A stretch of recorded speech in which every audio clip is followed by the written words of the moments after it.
Oh, damang Pak. Alhamdulillah. Semulih Pak. Pak Misbah beres CGPT. Alhamdulillah Pak, masih berjalan Pak begini. Jadi untuk hari ini seperti yang kemarin sudah kita bicarakan bahwa hari ini saya mengharapkan untuk kerjasamanya bantuannya untuk salah satu tugas Pak. Iya. Jadi di sini saya tugas untuk wawancara kepala sekolah, di mana di tugas ini saya ingin mengetahui pengalaman yang pernah Bapak lakukan, pengalaman-pengalaman untuk pemahaman saya juga ketika mengambil keputusan atau mengambil keputusan dikala ada mengidentifikasi kasus-kasus tersebut merupakan dilema etika ya, atau rujukan moral. Nah, jadi di sini ada pertanyaan-pertanyaan mungkin untuk wawancara hari ini yang mudah-mudahan bisa manfaat untuk kita. Jadi ada beberapa pertanyaan Pak, mohon maaf izin untuk bertanya. Iya, siap. Jadi Mudah-mudahan bisa menjawab. ya, alhamdulillah. Nah, yang pertama mungkin begini Pak. Jadi kan selama di dunia pendidikan atau Bapak sebagai kepala sekolah, Pak, kemungkinan ada kasus atau masalah-masalah yang mungkin harus diambil keputusan. Nah, di sana Bapak mungkin mengidentifikasi bagaimana itu kasus-kasus tersebut diidentifikasi, diidentifikasinya Pak. Oke, kalau lihat beberapa kasus yang pernah saya tangani, kebetulan saya di sini kan kurang 1 tahun 4 bulan lah. Dari titik mangsa 1 Januari 2022 beberapa kali saya menemukan beberapa kasus kaitan dengan yang kaitan dengan rujukan moral atau etika ya. Etika. Contoh lah dalam kasus anak-anak baik itu kenaikan kelas ataupun yang lainnya. Tentunya saya sebagai kepala sekolah harus bisa sebijak-bijaknya memutuskan, tidak hanya berdasar tapi harus mementingkan kepentingan yang baik untuk semuanya. Kaitan untuk cara mengidentifikasinya, tentunya saya pertama melihat seberapa jauh dampaknya kepada anak. Apakah si anak itu nantinya kalau seandainya saya mengambil keputusan yang salah, nantinya efeknya bakal menurunkan si anak atau mentalnya si anak, sehingga saya harus bisa mengidentifikasi hal-hal sedemikian rupa. Jadi saya tidak bisa langsung memutuskan, tapi saya harus mengidentifikasi dulu mana keputusan yang terbaik. Apakah itu yang terbaik lah tentunya untuk anak, itu yang paling utama itu untuk anak. Oh, ya, betul. Nah ini berarti Pak, ini berarti masuknya di dilema etika berarti ya Pak ya. Dari dilema etika. Nah, jadi selama ini pengambilan keputusannya bagaimana itu Pak? Pengambilan keputusan seperti tadi disebutkan bahwa saya melihat efek jangka panjang untuk si anak. Contoh, kalau misalkan untuk kenaikan kelas, ada anak yang notabene secara keilmuan anaknya itu emang kurang, tapi di sisi kerajinannya itu dia itu rajin sekolah, selalu hadir dan sebagainya. Dan ada satu titik di mana anak itu punya potensi di bidang yang lainnya. Saya berusaha untuk membangkitkan anak tersebut, bisa mengusahakan supaya anak tersebut meminta kepada guru kelasnya untuk dinaikkan. Karena siapa tahu nanti ketika naik kelas, si anak tersebut bisa berprestasi lebih bagus secara keilmuannya. Karena kan secara untuk KKM mungkin ya, nilai mungkin dia itu tidak, tapi kan secara moral mungkin dia kan bisa terbantu untuk kenaikan kelas gitu. Lalu adakah langkah-langkah atau prosedur yang dilakukan Pak pas mengambil keputusan tersebut? Ya, tentunya prosedur kita harus mengambil prosedur beberapa langkah. Pertama, kita memanggil orang tuanya, memberikan saran, informasi, dan kita kumpulkan sama wali kelasnya dan wali kelas untuk kakak kelasnya nanti, misalnya kelas 2 kelas 3 sehingga kita arahkan bahwa anak tersebut kita naikkan dengan persyaratan tertentu, dan untuk dibimbing kepada anak-anak, kepada orang tuanya, untuk supaya anaknya itu nanti ketika naik di kelas yang lebih tinggi, anaknya itu lebih intensif lagi untuk membimbingnya supaya keilmuannya itu lebih bagus. Ya, ada konsekuensi yang diambil berarti ya untuk murid dan juga pihak sekolah mungkin ya Pak. Ya. Nah, di sini dari kasus tersebut Pak, jadi ada hal apa saja mungkin yang selama ini dianggap efektif dalam pengambilan keputusan pada kasus dilema etika tersebut? Saya rasa sangat efektif. Kenapa? Pertama, secara mental, ketika anak itu tidak dinaikkan, maka nanti takutnya si anak itu nantinya tahu mentalnya secara mental langsung drop, sehingga secara psikologis nanti anaknya itu ketika di bawah kelas kan, sementara teman-temannya sudah naik kelas, maka dia kan otomatis malu lah di seperti itu, sehingga ya langkah-langkah yang efektif harus segera dilakukan, segera mungkin itu saya rasa itu langkah yang efektif ya menurut saya sih menaikkan hal tersebut seperti itu.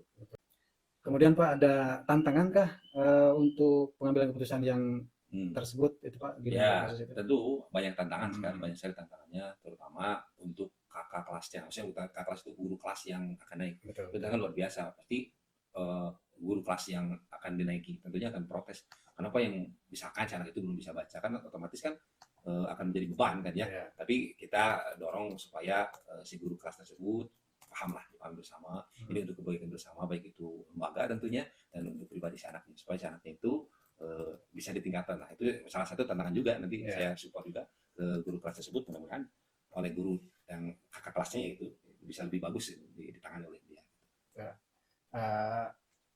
Apakah juga Bapak memiliki sebuah tatkala ada jadwal nih Pak tertentu dalam sebuah penyelesaian kasus dalam etika, Bapak langsung menyelesaikan di tempat atau memiliki sebuah jadwal yang terjadwal gitu, misalkan ada kasus nih langsung diputuskan atau ada jadwal dulu?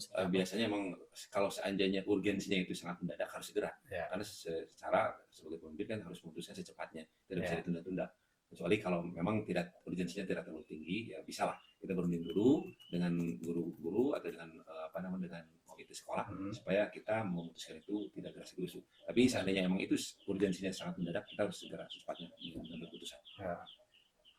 Berarti di sana ada seseorang atau faktor-faktor yang yang mempermudah mungkin ya untuk membantu pengambilan keputusan tersebut Pak? Ya, banyak Pak ya, yang membantu dari baik itu dari rekan-rekan guru atau misalnya dari komite sekolah. Jadi kita tidak langsung mengambil keputusan sendiri, jadi kita diadakan rapat. Jadi ketika mengambil keputusan itu tidak tersalahkan, tapi bersama semuanya mengetahui itu.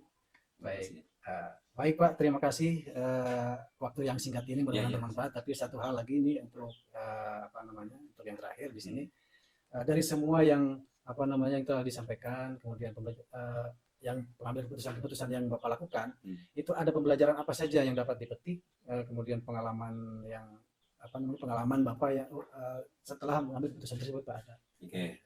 Tentunya untuk pengalamannya pendewasaan lebih banyak, pendewasaan diri. Kemudian kita juga harus gercep lah, kalau bahasa kita itu gerak cepat. Jika ada keputusan yang mungkin saya sangat luar biasa, kita harus secepatnya mengambil keputusan dengan sematang-matangnya. Dan yang terakhir tentunya kita tidak merugikan siapapun. Kita mengambil jalan tengah supaya lembaga atau siapapun ketika kita mengambil keputusan itu tidak merugikan salah satu, tapi menjadikan semuanya itu adem, tentram dan damai. Semuanya bisa lebih baik gitu. Itu mungkin. Jadi kebaikan untuk bersama. Kebaikan bersama. Alhamdulillah Pak Turnuhun, terima kasih atas waktunya, dan mudah-mudahan juga di waktu puasa ini semoga selalu sehat Pak. Amin. Berkah untuk semuanya. Sukses Pak Misbah, sukses, karir Pak Misbah sukses, CKB-nya sukses, nanti setelah selesai CKB nanti bisa membimbing rekan guru-guru penggerak yang lainnya. Amin. Terima kasih Pak. Assalamualaikum. Assalamualaikum warahmatullahi wabarakatuh. Waalaikumsalam warahmatullahi wabarakatuh. Bagus.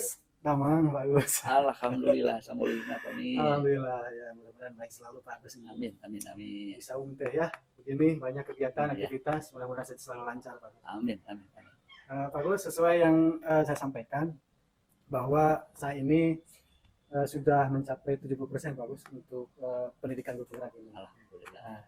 Jadi ada juga salah satu tugas untuk mewawancarai kepala sekolah. Dan ini tentunya saya berterima kasih kesempatannya Pak Agus untuk bisa ngobrol-ngobrol sedikit di sini, dan mudah-mudahan di sini saya minta izin untuk beberapa hal, beberapa pertanyaan untuk terkait dengan pengambilan keputusan. Memang pengambilan keputusan bukan hanya kepala sekolah, dalam kehidupan pun banyak. Nah, mungkin untuk kesempatan kali ini konteksnya adalah kepala sekolah. Jadi di sini saya ingin mengetahui pengalaman dari Pak Agus selaku kepala sekolah bagaimana mengidentifikasi kasus-kasus untuk mengambil keputusan dari kasus tersebut, gitu ya. Nah, jadi ada beberapa pertanyaan, mungkin nanti beberapa menit untuk. Nah, diawali dengan pertanyaan pertama Pak Agus, ketika kita menghadapi mungkin banyak menghadapi kasus atau beberapa kasus atau beberapa hal yang mungkin harus diputuskan. Nah, di sini bagaimana Pak Agus untuk mengidentifikasi kasus-kasus yang merupakan dilema etika ya, dari kasus tersebut. Terima kasih. Tentu saja kita mengidentifikasi hal-hal yang berkaitan dengan kasus itu. Ya.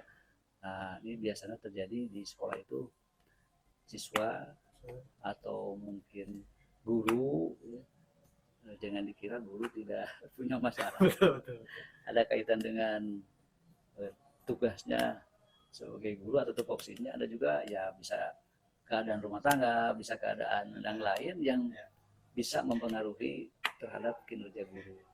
Nah, misalnya kalau kepada hal yang berkaitan dengan PBN, kegiatan tupoksi guru, ini biasanya kita mencari data dulu, data yang data-data yang berkaitan dengan masalah itu. Lalu bagaimana untuk mengambilkan keputusan setelah misalkan sudah mengidentifikasi masalah tersebut, kasus tersebut, di mana ada dua kepentingan yang sama. Ini keputusan kalau diputuskan begini, ada pengaruhnya baiknya ke sini, baiknya ke sini. Kadang-kadang begini, ini baik, sini lihatnya kumaha gitu kan, ada perasaan dilema. Ada mungkin di sisi lain kita punya hati, di sisi lain juga ada kepedulian, di sini juga kasih. Bagaimana itu? Betul, memang ini sudah terjadi ya di dalam memutuskan suatu perkara atau keputusan yang sama. Ya. Tapi kalau saya memutuskan itu kegiatan-kegiatan yang bersifat kedinasan, ya panggil ternyata keputusan bukan mengambil dengan perasaan. Ya. Jadi objektivitas yang dinilainya. Ya. Walaupun memang perasaan juga kadang-kadang pasti mempengaruhi kita. Tapi ketika memutuskan itu, objektivitas lebih dikedepankan. Ya. Karena kalau keputusan dengan terlalu mengedepankan perasaan, saya rasa tidak akan bijak nanti. Ya. Tapi perasaan juga mesti kita pertimbangkan juga agar nanti apa yang kita putuskan itu ya bijak akhirnya gitu. Ya, bijak akhirnya. Lalu langkah-langkah yang ditempuh, Pak Gus, mungkin ada prosedur yang itu pengambilan keputusannya itu seperti apa, Pak Gus, biasa yang dilakukan?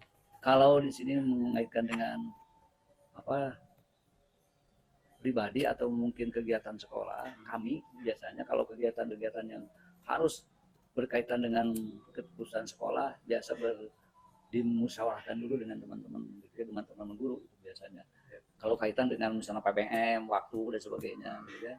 Ini biasanya kepala sekolah kami seperti itu tidak bisa memutuskan, walaupun kepala sekolah memiliki hak prerogatif itu, tapi dibiasakan ini hasil keputusan bersama. Nah, ya. Jadi hal yang menjadikan efektifnya itu dalam pengambilan keputusan tersebut apa itu, Pak Gus? Jadi efektif. Karena keputusan bersama, jadi dipertanggungjawabkan oleh bersama. Itu ya, jadi sekali lagi, walaupun di hal-hal tertentu kepala sekolah itu sebagai pimpinan harus memutuskan sendiri gitu ya, tanpa berunding dulu dengan teman-teman. Tapi bergantung masalahnya juga. Lalu Pak Gus, selanjutnya mungkin ada dalam sebuah penyelesaian itu langsung diselesaikan atau menunggu dulu ada penjadwalan waktu? Bergantung kasusnya. Bergantung kasusnya. Kalau kasus itu harus segera selesai, ya itu harus segera diselesaikan. Jangan-jangan kalau ditunda mendapatkan masalah baru, jadi harus diselesaikan. Jadi kalau kasus itu harus selesai hari itu, harus selesai. Kalau langkah-langkah ada yang perlu dijangka waktu itu ada prosedur ditempuhnya seperti apa, Bu? Nah itu kembali kita regulasi yang ada mungkin aturan yang ada. Tempuh juga, data-datanya juga harus siap ya. Nah keputusan itu jangan limit waktunya aja, keluar dari limit waktu yang sudah disediakan ya. Tapi sekali lagi masalah yang itu harus secepatnya diselesaikan ya. Lalu Pak Gus, ada seseorangkah atau faktor-faktor faktor-faktor yang mempermudah, yang mendukung untuk keputusan, ada seperti apa itu, Pak Gus? Yang bergantung kasus gitu ya. Kecepatan berdasarkan keputusan, memang itu seorang pemimpin harus cerdas. Ya. Harus cerdas membaca situasi, harus cerdas dengan kondisi yang ada gitu ya. Coba mungkin ketika kita mengambil keputusan pasti ada dua, mengenakan dan tidak mengenakan. Mengenakan. Betul, Tapi betul. keputusan itu harus segera. Jadi cerdaslah memutuskannya. Ada salah satu yang jadi Iya. korban juga ya. Harus cerdas, tapi tetap kita mengedepankan keadilan dan keputusan. Deh bagus, satu nuhun itu bagus. Wah. Waktosna hatur nuhun pisan, terima kasih. Ini ngana satu lagi mungkin bagus yang terakhir. Dari semua hal yang hal yang disampaikan atas obrolan ini, kemudian atas juga Pak Agus mengambil keputusan, mungkin ada pembelajaran atau juga ada yang bisa dipetik pengalaman dari hal tersebut, Pak Agus. Apa Iya. saja tuh? Kalau mengambil keputusan harus segera, jangan ditunda-tunda. Ya. Sebab masalah akan muncul lagi kalau ditunda-tunda. Jadi numpuk Ini ya, Pak. itu berdasarkan pengalaman, enggak, akhirnya terlupakan atau kadang-kadang jadi masalah baru tuh keputusan. Masalah itu jadi masalah baru yang saya alami. Jadi segera putuskan, segera keputusan harus segera diputuskan. Tapi dengan timing yang tepat, waktu yang tepat. Baik, Pak Agus, terima kasih atas waktunya. Banyak sekali pengalaman dan mudah-mudahan bermanfaat juga untuk saya, Amin. kita semuanya. Dan semoga mohon doa juga untuk segera selesai. Segera selesai. Terima kasih banyak atas waktunya. Semoga Pak Agus juga sehat Amin. selalu. Amin. Ya, berkah. Amin. Selamat menjalankan ibadah saum. Terima kasih Pak Agus. Assalamualaikum warahmatullahi wabarakatuh. Waalaikumsalam warahmatullahi wabarakatuh.